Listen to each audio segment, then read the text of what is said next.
The Bernstein Bears, Easter Sunday. Good. Very early on the first day of the week, just after sunrise, they were on their way to the Easter Sunday. To the tomb, right? Mark 16:2. You can lay in your hand like that. Why is it called a tomb? Why is it called a tomb? Because that's where they put dead bodies. It was a beautiful spring morning in Bear Country.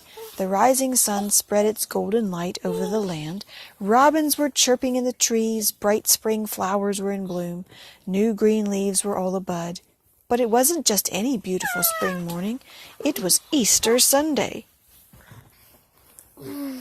Things were bustling in the Bear family's treehouse as they got ready for church. Everyone, Mama and Papa, all the way to Brother, Sister, and Honey, were dressed in their Easter best, bright colors instead of their everyday clothes. "Why do we put on special clothes for Easter, Mama?" asked Sister, as they admired themselves in the mirror. "Bright colors are for happy, joyous occasions," Mama explained, "and Easter Sunday is the most joyous occasion of all."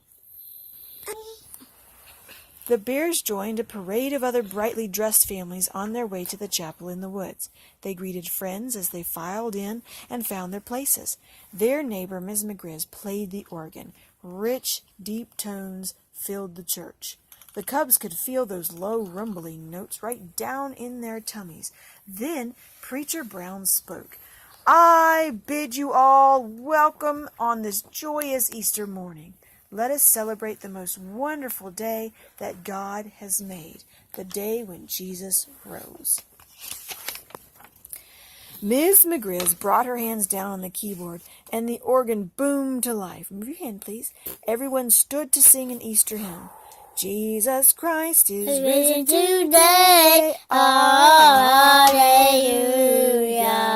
Voices joined with the roar of the organ and rose to heaven in a great joyous noise. The cubs could feel it right down in their bones. "Our triumphant holy day. Hallelujah." Let me take a picture of that. Good job. At the hymn's close, Preacher Brown stood at the pulpit. "Easter is indeed a joyous occasion," he began. "Let us remember the glorious story of Easter." Birthday. Well, not when is Jesus' birthday. Is it Easter or Christmas? Christmas Right. is Jesus' birthday. And Easter is Jesus' resurrection. What's resurrection? It was when he comes to life. Listen, a story of new life for the whole world. He told them of Easter, how Jesus came to the city in Jerusalem and was greeted with joy, how he ate the Last Supper with those who loved him, but one turned against him, how he was taken prisoner and put to death, and how he rose from the dead. The cubs knew the story. It stayed with them for the rest of the service, and surely would for the rest of the day. After church, there was an Easter treasure hunt for the cubs. Miss McGriz hid little brightly colored gift boxes all around the churchyard. Inside each was a figure from the story of Noah's Ark. A little Noah and Mrs. Noah, their sons and wives, and dozens of animals. The cubs had fun finding them all and putting them together in a big Noah's Ark scene. "This is even more fun than an Easter egg hunt," said Sister. "Yes," said Miss McGriz. "We thought using a Bible story would be more fitting here at church."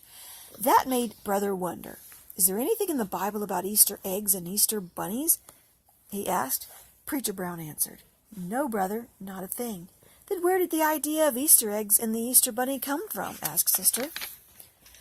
"For those who lived long ago," explained the preacher, "before Jesus came into the world, spring was a very special time of year. It was a time when new life started in the earth. Everyone noticed that birds had laid their eggs in spring and baby birds hatched out. Bunnies had their babies, lots and lots of babies in springtime too." So the preacher said, "Since Easter comes in spring and many animals are born in the spring." "Oh, I see," said Brother. "They just sort of got mixed up together, is that right?" "Yes," said Preacher Brown. "They don't really have anything to do with each other. They just happen to come at the same time of year and both have to do with new life." But Sister was worried. Does that mean we shouldn't have Easter eggs, chocolate bunnies, and candy on Easter? Well, said the preacher, some good people do believe that, but others think that as long as you remember that Easter eggs and bunnies and candy don't really have anything to do with Jesus and Easter, it's okay. Good, said Sister. She liked Easter candy, especially jelly beans. Do you like jelly beans? The Bear family said goodbye to Preacher Brown. Ms. McGriz and the rest of their friends at the chapel in the woods walked home through the beautiful spring countryside. They saw robins nesting in their pretty blue eggs and families of bunnies hopping about with their new babies. Look, said Sister. Shh, those are real live Easter eggs and bunnies, Mama smiled. I think those kinds of eggs and bunnies are much more a part of Easter than any painted egg or chocolate bunny, she said. They are part of God's creation. Yes, Papa agreed, just like we are part of God's creation, too. Later, the family sat down to a delicious Easter dinner. Lord, prayed Papa as they joined hands, we thank you for our Easter meal and for the greatest love of all that came to us on that first Easter Sunday long ago. Amen. Amen, they all said. And as they ate, the bears gazed out of their treehouse window, enjoying the beautiful spring day in Bear Country. And Maya said this is the